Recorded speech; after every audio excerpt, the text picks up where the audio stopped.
speak into the microphone? Okay. I can do that.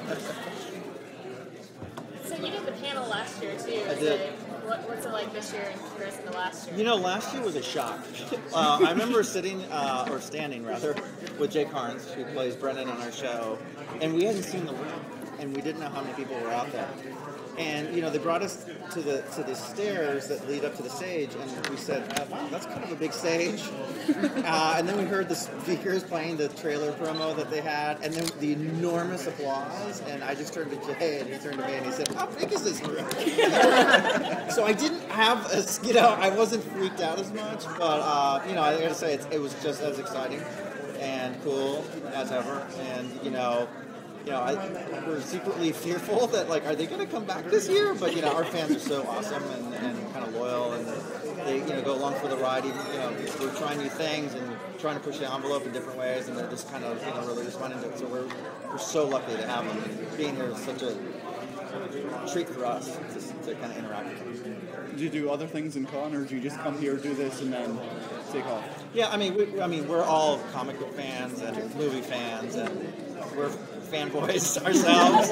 So, I mean, we usually, you know, I hung out for 2 more days last year. I'll probably hang out for another day or two and just kind of check things out and buy some stuff. And, you know, it just, I mean, it's such a great place, you know. It's a celebration of everything that I grew up with, and it's awesome that it's all in one place, and it's really cool. So, I'm still a kid. So with the success of the series, are you guys able to do more now that you wanted to do before but couldn't do? You know, I have to say, we've always had amazing freedom, you know, from the network and the studio, and that's never changed. I think the only thing that's that's different about this season is that after 3 seasons of kind of establishing where Michael is relationship-wise with Fee, with Sam, with his mom, we can now throw a wrench into it, you know. And I think Kobe Bell's character Jesse kind of does that for us, and also kind of throw a wrench into Michael's brain.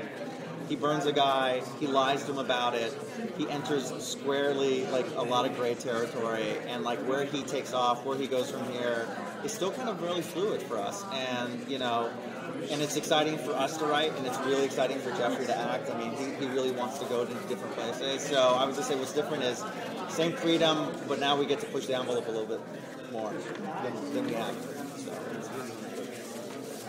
You've had Lucy Lawless on the show. Any other surprises? Upcoming guest stars? Well, we do have Burt Reynolds coming out today. He's in tonight's episode, and you know that's probably the biggest one we've had so far. But I mean, tremendous episode. He's great in it. He kind of plays where Michael would be in 30 years or 40 years. He's kind of the ghost of Christmas Future, we like to say. And it was really funny because when Burt was on the set, he kind of turned to Jeffrey and he said, "You know, I'd be playing this part when I was your age." And you know, he's right. Like, you know, they kind of have a very similar mystique, demeanor. They're kind of men's men, you know. And it was a lot of fun to see them kind of interact. And Jeffrey was sincerely meeting an idol, which was really cool. And I think that kind of translates into the episode. So it was really cool. So you can watch that tonight. Thank you very much. All right.